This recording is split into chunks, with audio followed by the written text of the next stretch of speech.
I want to welcome back to the A Minute to Midnight Show, John Haller. I've had John on the show a couple of times before. It's always been very interesting. It's been a wee while, so it's great to have you back again today, John. Good to be back again with you, Tony. And there's a lot of different directions to go with today's discussion. A lot of interesting things are happening and how it all fits in with Bible prophecy, which you do a lot of research on. So where would you like to start us, John? Well, it's funny you mentioned that because I sent you a brief outline or just a few topics. And then as I was just sort of looking through things today, I do follow the news and geopolitics and intelligence reports and defense reports and assessments and that type of thing pretty closely. And the reason I do that, Tony, is I do a thing called Prophecy Update, as you know, each week. And I know that the prophetic scriptures, when they unfold, when these things actually begin to come to pass, are going to take place in a real world. And there are many indications that we see that indicate that this could very well be the time.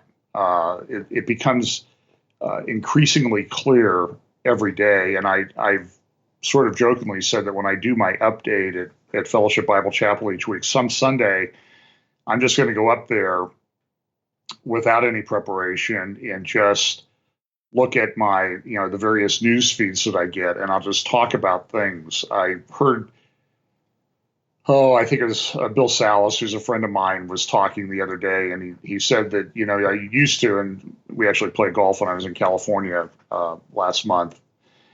And we talked about this, and we talk about this every time we get together. It used to be that every week or 10 days, you might find a headline or a story or something happening in the world that would seem to fit within the patterns that Bible prophecy talks about. Now we're to the point where it seems like it's every hour, if not a number of times an hour, something significant happens. Everything is very volatile. I talk about and have for years talked about the convergence of events, likening it to like everything sort of converging on a point. And I think that point is the second coming of Christ. And so that will sort of be where everything converges together. But as they get closer and closer, it's almost like a vortex that you would have in a tornado. And things get very turbulent. And it certainly seems like we seem to go from one thing to the next now in the world. And everything is very turbulent and everything is happening very quickly.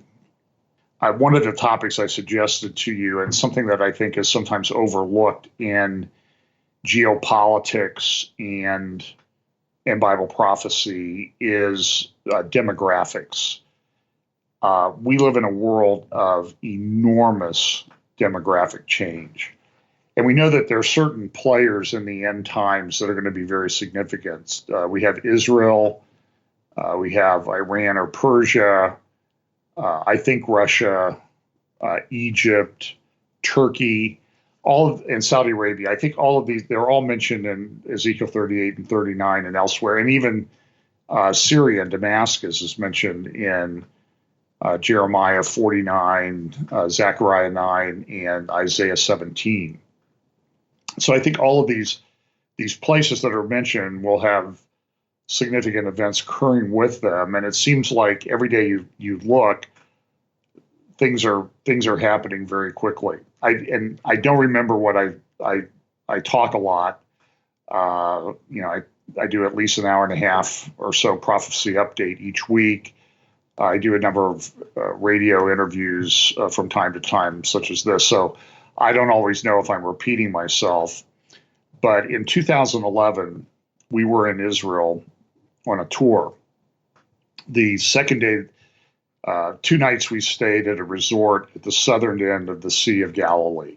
Beautiful, beautiful place. You can see clear across the lake from there. And the second morning we were there, I got up and checked the news. There had been a suicide bombing or attack at the bus station in Jerusalem the day before, and a British tourist had been killed.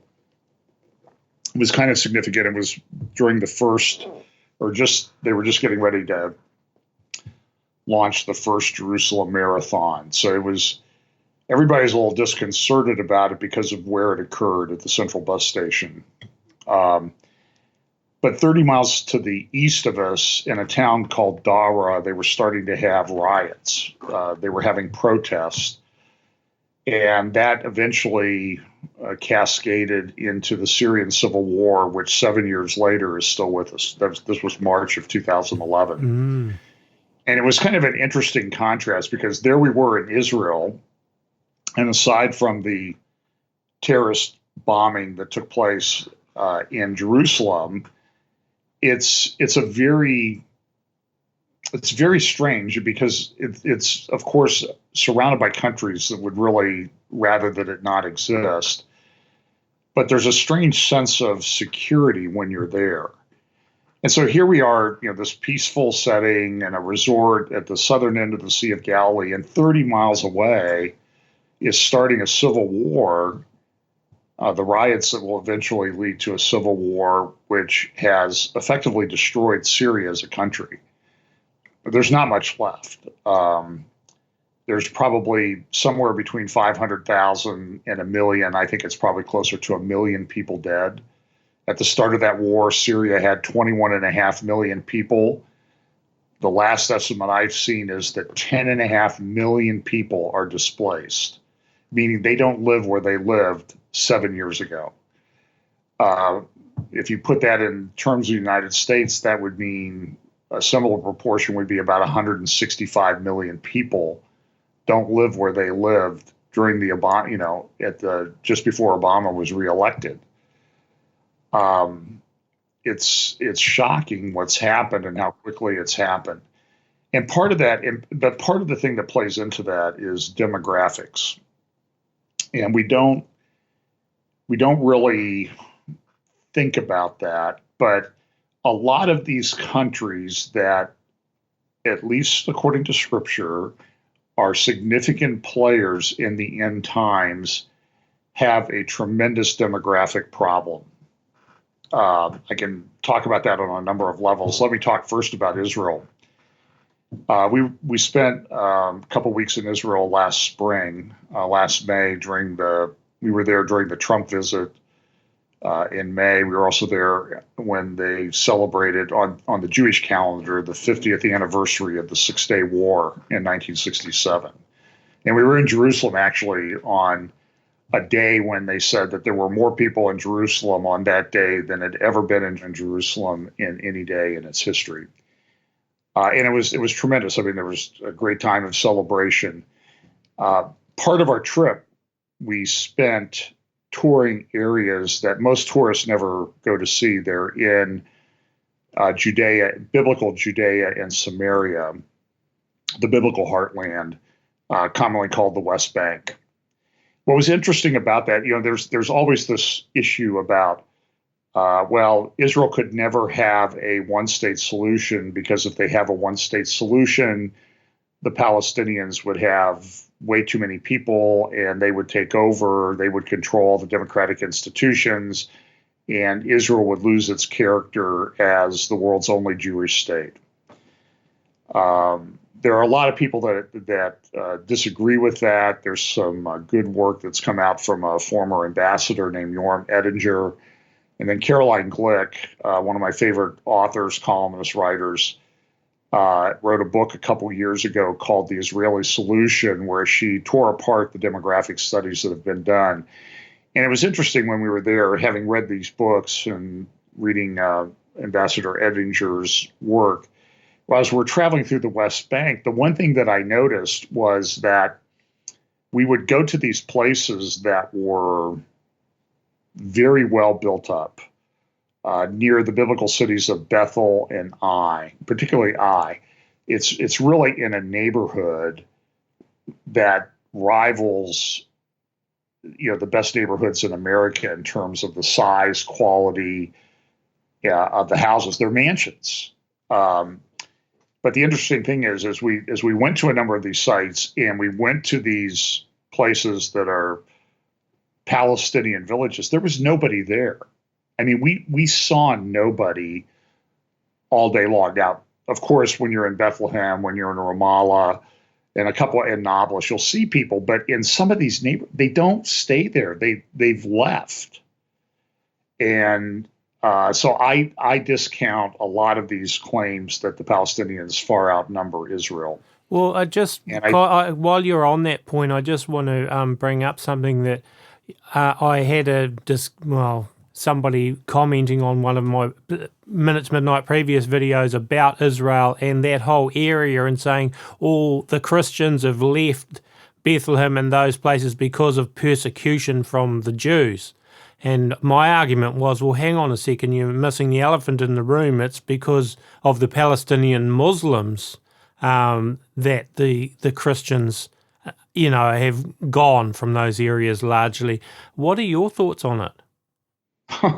Well, I would agree with your assessment. We're in a couple weeks, well, I guess in a month, they're going to have the 6th, I think it is, 5th or 6th Christ at the Checkpoint Conference in Bethlehem.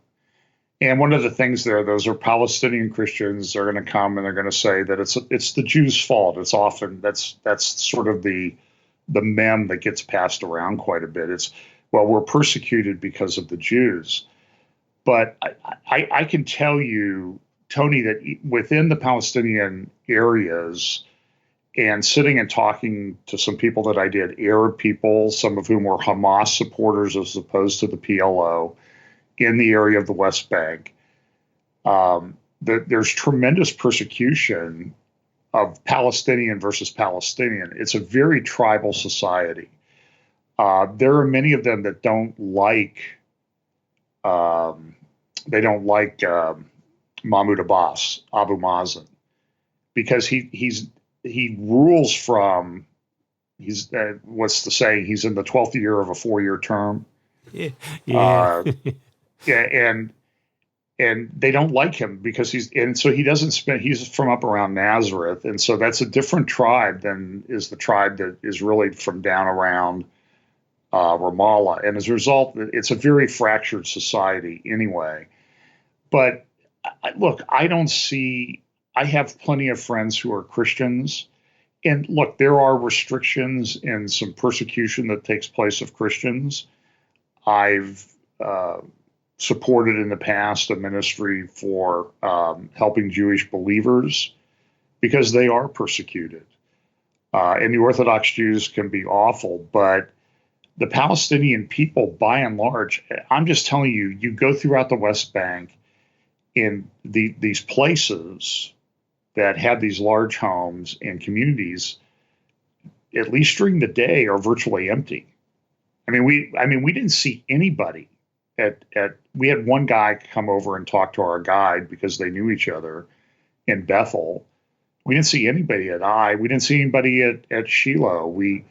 And when we were at Nablus, we didn't see that many people either, even on the street. Now they were a lot of them. Well, it was Friday morning, so they were at mosque prayers at the Friday prayers at the local mosque. But the Christians aren't fleeing from the Palestinian areas because of the Jews. They're fleeing because of the Palestinian Muslims' persecution. They're fleeing in large part from areas in Syria and Iraq and Kurdistan and the Kurdish areas of Iraq, Iran, and Syria because of persecution of Muslims. I'm very troubled by the inability of the world to deal with or discuss the Islamic problem right in our midst. It has particular relevance in the United States right now. The president's being investigated by Robert Mueller. Robert Mueller was the head of the FBI. He became the head of the FBI during the Bush 43 administration, about a week after 9/11. And so under the Bush administration, and then I think more so under the Obama administration, there was, I believe, a pretty good infiltration of a lot of our security and other apparatus like this of people associated with the Muslim Brotherhood and other Muslim groups, with the result that the FBI under Mueller, there was, FBI agents were at risk if they actually talked about the Islamic problem in real terms.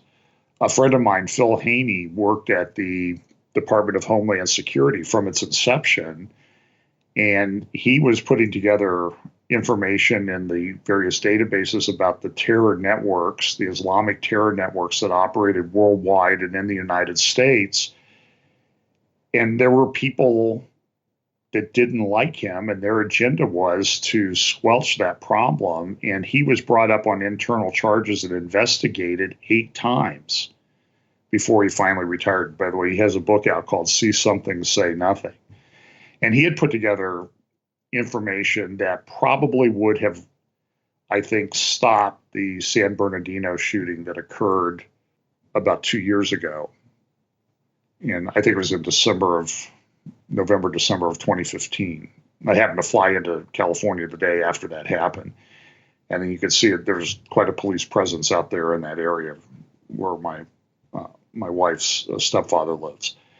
So I think it's the same problem that's happening with regard to what we say about Israel, because people are just saying that, well, they're leaving because it's the Jews. But look, I've been there a number of times. I've never seen that.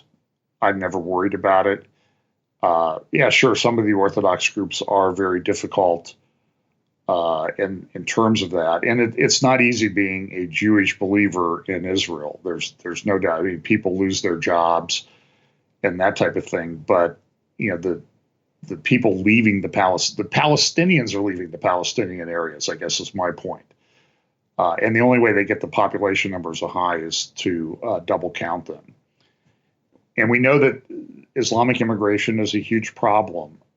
My view, and I probably have a little different view than some of the people who say that the whole Syrian civil war is the sole result of interference and various people in the world that are trying to start a world war.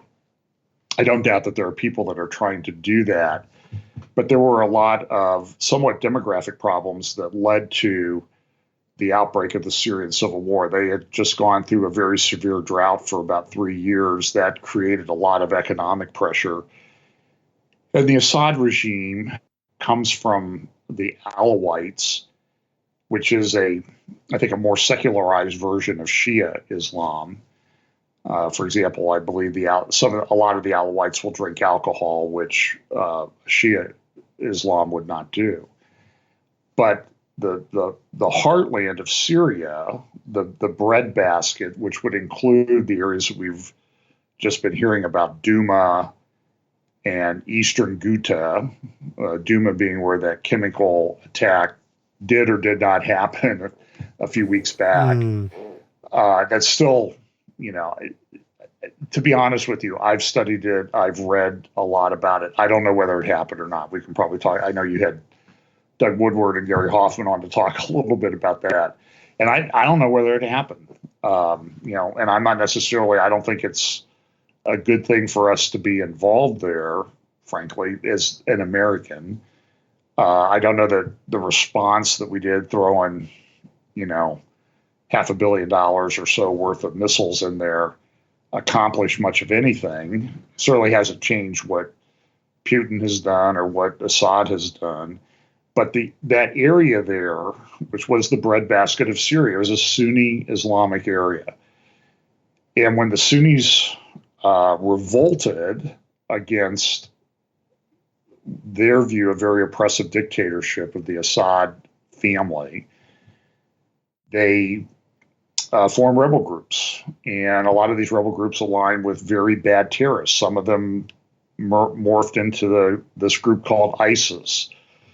And a lot of this happened because, frankly, we went into Iraq and we broke it.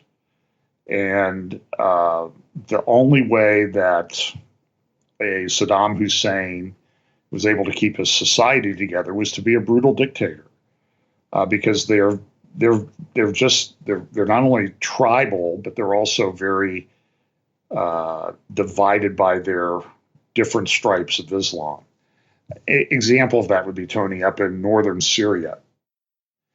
You've seen Turkey has moved into northern Syria, and attacked and taken over a town called Afrin in northwest Syria. Now, Turkey is Sunni Muslim. Erdogan, the leader of Turkey, is Sunni. He is very closely allied, I believe, with the Muslim Brotherhood. I know he's been, when things started unfolding in Egypt a number of years back, he was one of the first people to go down there and say, oh, look at this great revolution. And what they did in Egypt when the Muslim Brotherhood took over was they essentially did a truncated, accelerated version of what it took Erdogan pretty much a dozen years to accomplish in Turkey, the way he took it over and became effectively the supreme leader there. But when they moved into northern Syria to Afrin, they were going against Kurdish forces that were largely Sunni Muslim also. But there is a view in the Sunni community that the Kurdish Muslims are descendants from jinns or genies, and therefore they're sort of like the Nephilim, like we would talk about the Nephilim. Yeah. They're interbreeding with this dark spirituality, and they're subhuman, and therefore it's okay to attack and kill them. So even within there's a demographic issue, but that's a very good example of where the demographic issue is coming to a head. Turkey has a demographic problem. Its birth rate is falling. Iran has a problem. Its birth rate is falling. The one place where they're growing and producing more children, their demographics are improving, is in the Kurdish areas of Syria, Iran, and Iraq. And that it's going to have, and so I'm not sure how all that plays into Bible prophecy if the Lord's coming is delayed a while. Just for clarification, what do the Kurds actually believe? What branch of Islam are they? And also the second question is, I have seen some articles and people claiming that Bashar al-Assad actually protects the Christians in Syria. So I'm just wondering on your thoughts on that. Well, I do think that if we go back in time to 2011, if you go back in time to the 1950s, when I was just a little tyke, I do remember this thing that existed for a decade or so called the United Arab Republic. And that was an alliance, a republic between Syria and Egypt. It was headed up by Nasser, who was the head of Egypt, who really wanted to get rid of Israel. They had a war in '56. After that, they formed this United Arab Republic. And what happened in Syria, I was just watching a fascinating video on Al Jazeera about this the other day that sort of refreshed my memory about the history of that. In Syria, to keep that together, the secret police really came to the fore. Eventually, in the late 60s, a young guy in the secret police service came and took over, and his name was Assad, Bashar al-Assad, the father, Hafiz al-Assad. And he took over about 1970, and he ruled till he died around 2000. He was in power for about 30 years. And he was brutal, but he was also very good, as I think his son was, at sort of keeping all of these factions, everything tamped down. What happened, though, was, as I mentioned, there was, in the late 2008 to 2011, there was a very severe drought in Syria that had huge economic ramifications in that breadbasket Sunni heartland, and they started rebelling against what they thought was the heavily taxing them regime. It is true, I believe, that the lot of Christians was much better under the Assad regime than it would be under an ISIS or some of these Sunni rebel groups, these Islamic related, Al Qaeda related, Al Nusra Front, and all these. Certainly, that's very bad for Christians. I don't think there was much interest on the part of the United States at that time. And certainly, I don't think even today, Israel, I think, viewed Assad as someone that they could manage, that they could live with. Right. They took back the Golan Heights in 1967. And for 50 years now, when we were there in May, we drove up into the Golan along the no man's land there between Syria and Israel. And then all along the Lebanon border, all the way over to the Mediterranean. There's some roads that go, and so we're right up there in the Hezbollah area of Lebanon and all that. And Israel, there's some people have the view that Israel wants to take over, the whole Middle East. Yeah. We had a bit of a dropout here with John, internet issue, so we're picking up again. So sorry for the bit of discontinuity perhaps here, folks. But John, pick up as best as you can where you left off. Sure. It's still pretty amazing, though, that we can talk. I mean, you're literally halfway around the world. Yeah. And it sounds like you're sitting right next to me. So we were talking about Syria and the issue of the Assad regime. I don't think it was necessarily in the United States' interest to do anything to mess with that. He was, in some respects, a fairly brutal dictator, especially against the people that were not his tribe. The meme that gets passed around a lot, Tony, is that, especially with the chemical attack, is, well, Assad would never do that to his people. Why would he gas his own people? And the reason that is a flawed argument is because he doesn't consider them to be his people. They're Syrians and they're people that pay taxes, but they're not part of his group. They're not Alawite. They're not related to his family. And so the Alawites are a pretty, are a minority in Syria, but they've been able to control the levers of power now for almost 50 years through the current Assad and his father. So whether he would do that to deal with this problem, let me just sort of truncate this because I think I'm getting lost in the weeds a bit.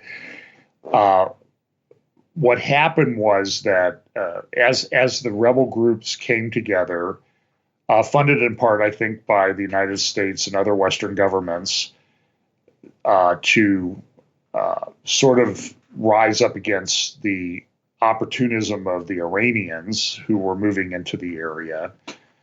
They allied with these groups, and they're bad groups. There's no doubt about that. I mean, we saw what ISIS did, and some of the groups that have been supported in Syria and the Sunni areas are, frankly, I would say they're just as bad as ISIS. But Assad, what he saw was an opportunity to essentially get rid of his Sunni problem. He had a Sunni demographic problem. They're very much larger in population numbers than the Alawites.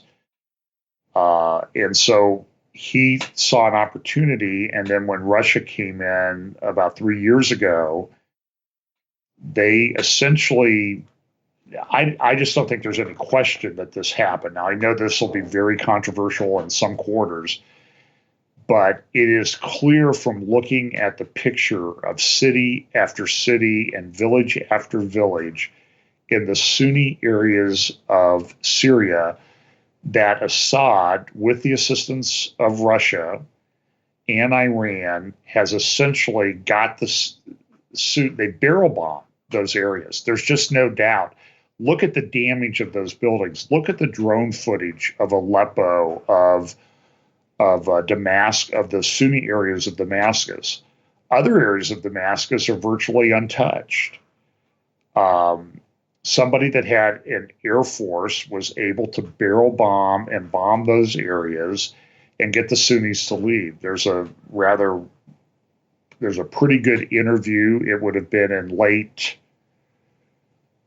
2015, I believe, maybe 2014. General Breedlove, who was the supreme commander of NATO in Europe at the time, testifying before one of the congressional committees in our Congress, talking about the fact that they barrel bombed the areas and they got the people up and moved on the road.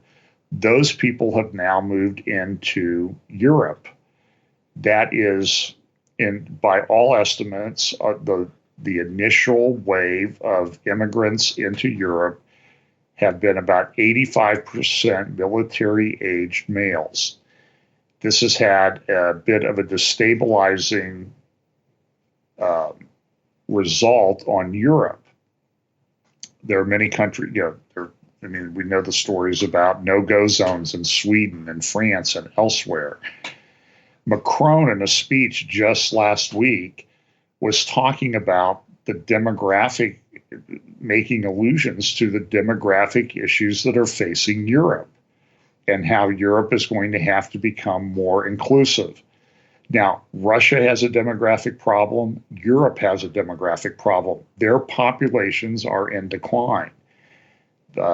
Places like Spain have a birth rate of 1.1 births per female. You need 2.1 just to stay even.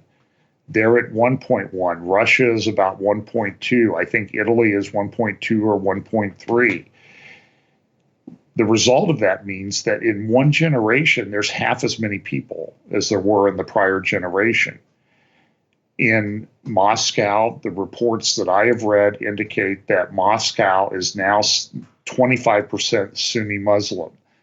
I think that's one of the reasons why Putin sees in the immediate term that he has a Muslim problem, and he's gone into Syria to try to deal with that.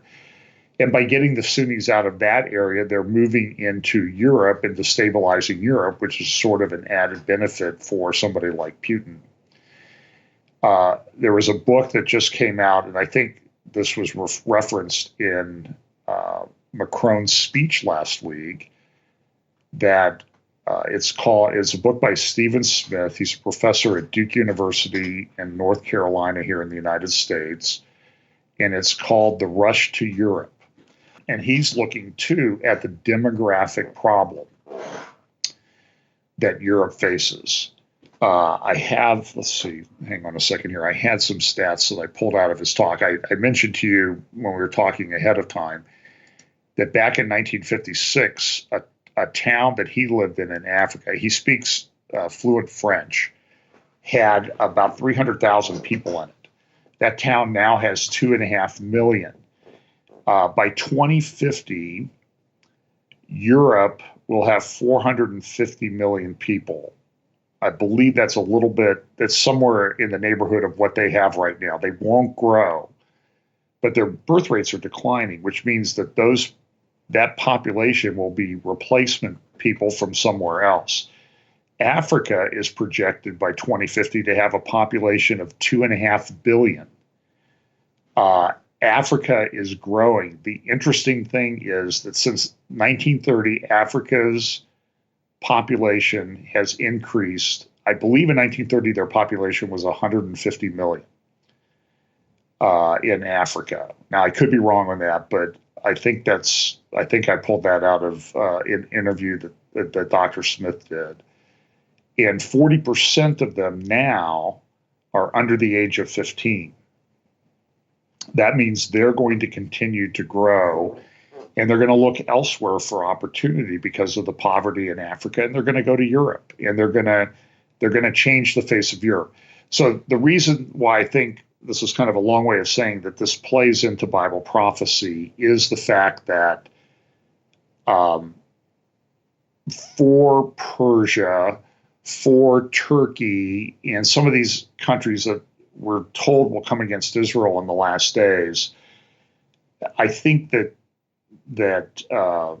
happens in the near term because I think the leaders of those countries know that they're going to have to do something before their population shift occurs. I think they're smart enough to know that. And I just think, I mean, you can go and you can read studies at The Economist and that type of worldwide, the demographics don't work.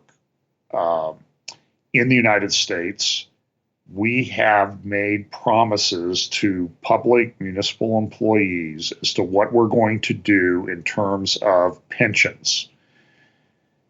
We have promises made to people for Social Security. When the Social Security program started in the 1930s, there were somewhere around 40 to 50 workers would pay taxes to support one person on Social Security. We are now at the place where it's about 2.5 workers have to pay taxes to support one person. Now, as somebody who's getting close to Social Security, I want that to continue because I've paid a lot of money in my life into Social Security, and I figure I deserve to get my. It's not really an investment; it's really a Ponzi scheme. But this is happening in our public pensions. By a lot of estimates, while the United States may have a federal debt of $20 trillion, there's a professor at one of the Boston universities or colleges, I think his name is Lawrence Kotlikoff, and he's done some studies, and he estimates that the unfunded pension public liabilities in the United States between our states and our federal government total somewhere around $200 trillion. Wow. In California, I believe that shortfall is about 1.4 trillion. It's shocking. I mean, the Los Angeles Times a few years back did a study of what it costs, what you would have to invest at the current investment returns that they were getting to pay the pension of the average state employee. And do you know what the number was? It was $2 million. Wow. You would have to invest. That's for the average. Yeah. I mean, there are people out there, and I know people who retired. They had their 30 years in by the time they were 55, and you get a percentage or equivalent to your highest 3 years. I don't know the exact formula. And what people do is they stack a lot of overtime and stuff in their last years. And I know people they're 55, they can still work another job, and they're pulling down a pension of $125,000 a year. That's not sustainable in a country where the birth rate is falling. As a result, there is a good argument can be made to bring people and workers in to support your retirees and your pensioners and the people on Social Security and Medicare and Medicaid.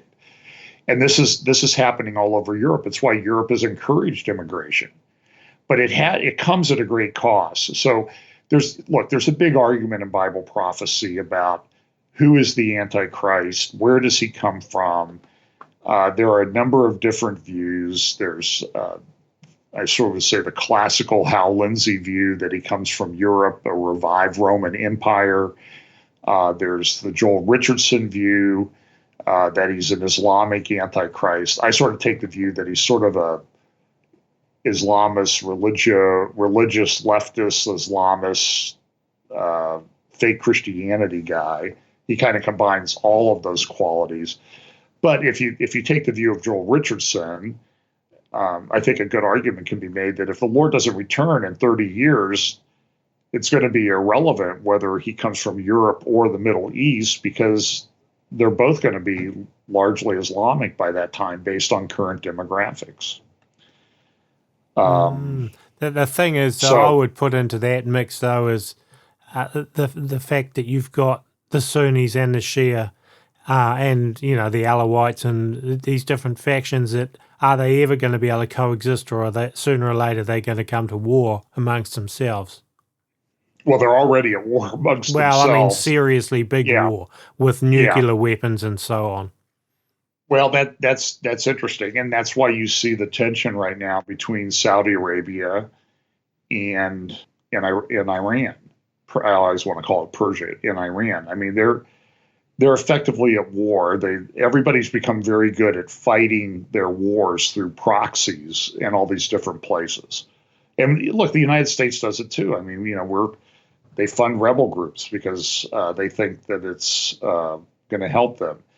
And I think, the Saudis, they don't want America to withdraw from the Middle East because then they're going to have to go in there and maybe put their own people up there to fight. And they don't want to do that. And Iran doesn't really want to put their people in there in large part if they can use the Syrians and other people in the Hezbollah faction in Lebanon to do their fighting for them. It's a very interesting thing, but it all does play into Bible prophecy because we know that these are where some of the wars and battles and that type of thing are going to come from. And one of the things that seems to unite them is their distaste for the Jewish state of Israel, and that's what the Bible says will happen. So I think it's all lining up. I'm trying to take it. I don't think it'll last that long. I just think the world is incredibly volatile. I think the Saudis have made rapprochements towards Israel because they're in a weak position right now. They've had some issues with the oil price. Now oil seems to be up in price, so they're doing a little bit better. But they're not strong militarily. I mean, I have some graphics here from a few years ago. Saudi Arabia only has 26 million people. Turkey and Iran today have around 80 million people. Egypt is about 85 or 90 million people. There's wide disparities in their gross domestic product. Turkey is much more productive than Iran. Turkey is the largest army in NATO outside of the United States. Their GDP is probably per capita is probably twice what it is in Iran. Now, Iran seems to be recovering from the sanctions and that type of thing. So, and you see this alliance that's sort of, I think, softly come together between Iran and Russia and Turkey. They've had a couple of big meetings now. They had one just about 2 weeks ago. But I don't think it's a very strong alliance. I personally think that there is some kind of war based on what Daniel chapter 10 says. There's some kind of conflict coming between Turkey and Iran. Erdogan seems to be emboldened. He's calling special elections to pump up his stature. He has talked very openly. I mentioned this in my update last week. He has talked very openly over the last year and a half of how he wants to reconstitute the Ottoman Empire. He's talked about taking over the holy places of Mecca and Medina. He's now pushing into some of the Greek islands. He's talked about parts of Greece that he thinks really belong to Turkey. So I think there's yet a conflict to come between Turkey and Iran. Russia, they're not particularly strong. Their economy is based pretty much on oil and natural gas.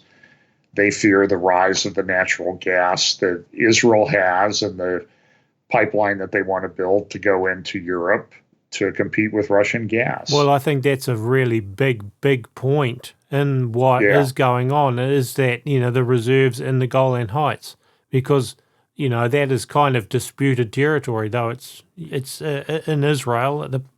But a lot of people, the Arabs and things don't want it to be part of Israel. And, of course, there's a whole lot of reserves in there. And so, that's why really Russia's there. Yeah, in fact, when we were up there in last May, I did take a picture of a big oil drilling rig up there in the Golan Heights. And I'm trying to remember the name of the company. It was like Aftec. Well, I think it said, I'd have to look through my pictures. I think it was AFTEK, I think. But I stopped and took a picture of it. I just thought, well, I've been reading about this. And actually, I have a friend who used to work for the CIA, and he shared with me some documents a number of years ago. I think they're public. I can't find them though. But what there was there were studies that were done to show the oil reserves in terms of shale oil and other oil reserves up in that area of southern Syria, northern Israel, the Golan Heights. And there were pretty extensive maps and charts that I had access to at one time. So look, and we know that there have been talks about a pipeline coming through that area of Syria from Qatar to kind of bypass the bottleneck of the Persian Gulf.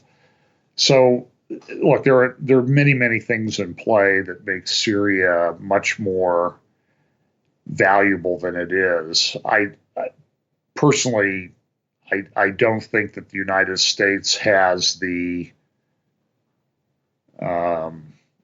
There might be people who desire it, but I just don't think we have the military strength or ability to occupy Syria to control that area. I just don't think we can do it. I mean, our military has been severely weakened under the Obama administration, and hopefully the president realizes that.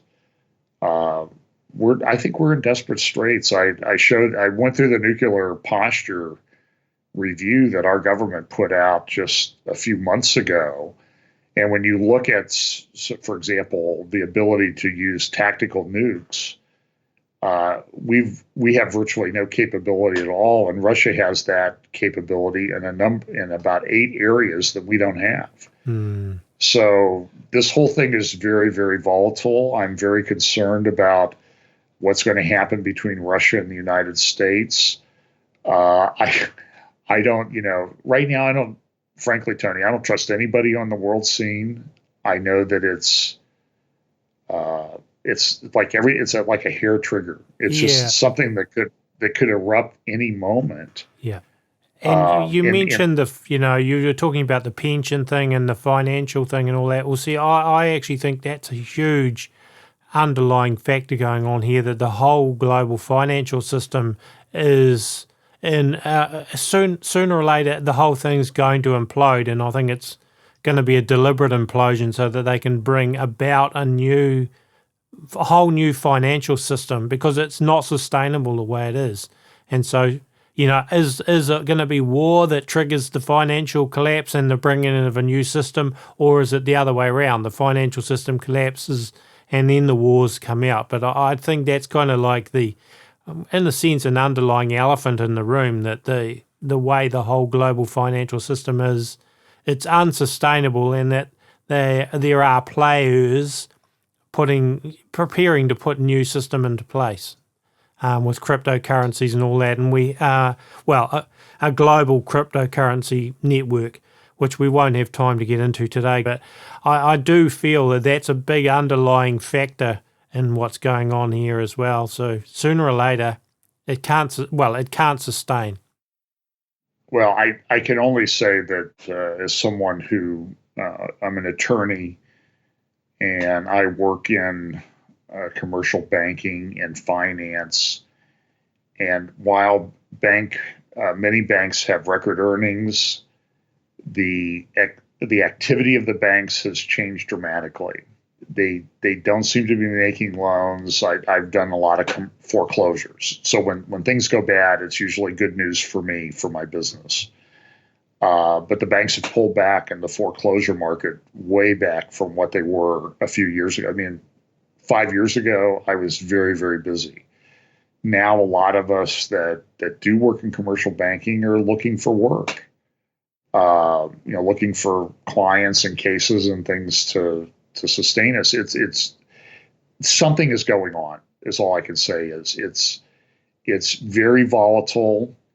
I think that whatever run-up has been during the early part of the Trump administration has been a lot of smoke and mirrors. But the one thing I know, Tony, and I think you would agree with this, is as we look at things happen from a Bible prophecy standpoint, the one thing that we see is an acceleration, a velocity to something. So it's sort of like if you're flying along towards a target, at 1,000 miles an hour, but you're 500 miles from the target. Well, it doesn't it doesn't really bother you that much. But if you're 4 feet from the target, then everything seems like it's happening very. Your Yeah. closing speed seems to happen more, and then the target starts moving towards you at a similar speed. Everything happens very quickly, and so I see that compression of time. So when I talk about a 20 or 30 year out demographic problem, personally, I think we're going to see even that compress, and all of those demographic problems are going to happen a couple of decades earlier than everybody thinks. And the only thing that serves to do is to make this an even more volatile world, and even everything more of a hair trigger than it has been. Now, I don't know if I should share this. It's just that when things were heating up with the Syrian thing, which was, how long ago was that? It was just like a week and a half ago. Yeah, it was a week ago. It was like, yeah, it would have been 10 a week days and a ago half they ago. launched those. Yeah, a week and a half to Okay. 2 weeks. Yeah. Now, isn't there's a good point right there. It seems like it was a month ago. Yeah. It was just 10 days ago, because look at all the stuff that's happened in the last 10 days. And this is the way I think it is until the Lord returns now. It's just things are going to happen quickly. As I look at the prophetic scriptures, I know they'll unfold in the real world, and they may not unfold the way that we thought they would 50 years ago. That's why I encourage people. The joke among some Bible prophecy teachers is that there's a reference in Revelation to 30 minutes of silence at one point. And that 30 minutes of silence is so that all the Bible prophecy teachers can update their charts and graphs.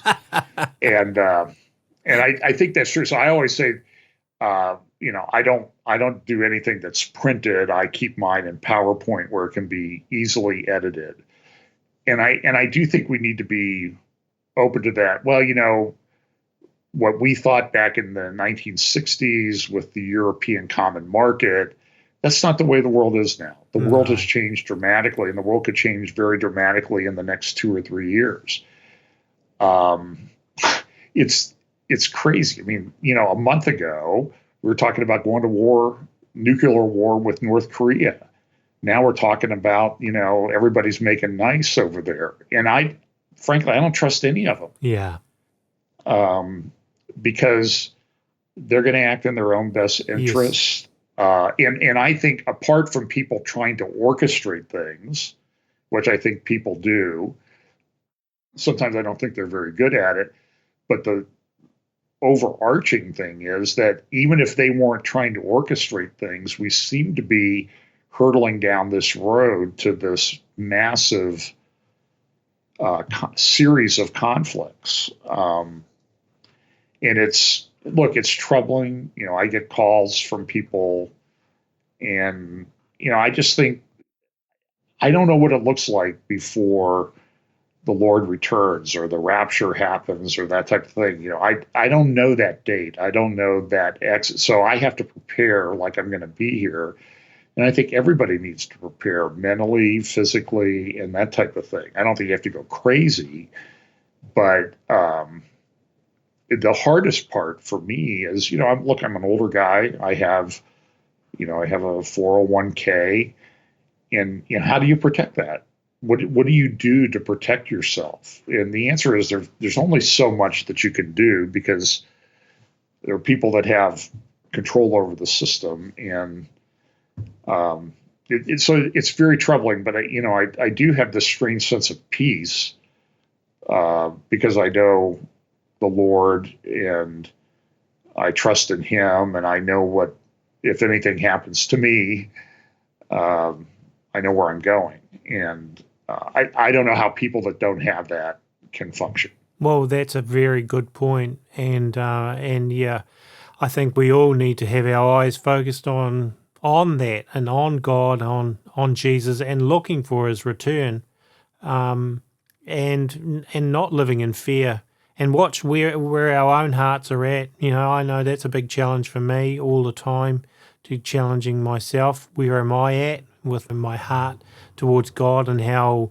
much lukewarmness is there, and how, I know I should be far more focused than I am, but I think we all have to do that while the time is short. So maybe it would be actually a good way to close out our show would be for you to pray for those people that are listening. Yeah, I have a friend. One quick story. I have a friend right now. He and some of his friends have gone up into Syria, the Kurdish areas of Syria, Iraq, and Iran, and they're sharing the gospel. These people, there are Christians that they're meeting with. I've seen pictures of them. He sends them to me with the faces blacked out because they are under severe persecution. It costs them everything to become a Christian, to become a follower of Jesus Christ. But he said he has mentioned a number of times in his emails this week, he's there right now, of meeting with Muslims, sharing the gospel with them. They've been receptive. They've come to faith in Jesus. And the Christians have this, there's no question that the Christians there are more persecuted than almost anywhere else on earth. And yet there is a sense of joy among them in their community. And we've lost that in the West. We live in this, everybody, I mentioned this before, everybody could, you say something and people immediately construe it in the most negative way possible. And I think persecution is coming here. I think it's coming to the West. And the only thing that will sustain us is the faith in Jesus Christ. So let me just is pray and we can conclude. Father, I just pray that people will hear this and they will maybe be prompted to look at the fact that we live in a very volatile world where things seem unstable, but that there is a permanent, fantastic, joyous hope in Jesus Christ, who we know will return and rule and reign and gather to himself the people of God. But I just pray, Father, if there are people there that don't know the Lord, that they will seek him out, that they will put their faith in Jesus Christ and him alone for their salvation and their hope and their trust and their faith. In Jesus' name, amen. Amen.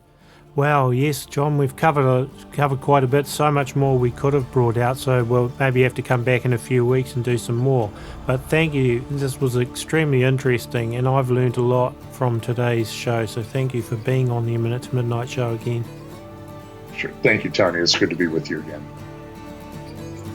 Just like to remind folks that A Minute to Midnight is run by donations, 100% by donations, and you can find ways to donate on our website, aminutetomidnight.com, via credit card or PayPal. And we thank those people that do help us out. We certainly couldn't keep this running without your support, so many thanks to the people that do contribute to keeping this running. Also on our website you can find our shows as archives in both audio and video format, and we put them on YouTube and iTunes as well. All the music that you find in the shows is written, played and recorded by me, and you can find some free music on aminutetomidnight.com, our website too. And our team writes articles and you'll find them on our website too, so maybe you might want to click the follow or bookmark aminutetomidnight.com. Don't forget to like our video on YouTube if indeed you did like it, and if you're looking at it that way. So thank you folks for listening to the show today. We will be back with another A Minute to Midnight show in a few days time. Until then, God bless and have a great week.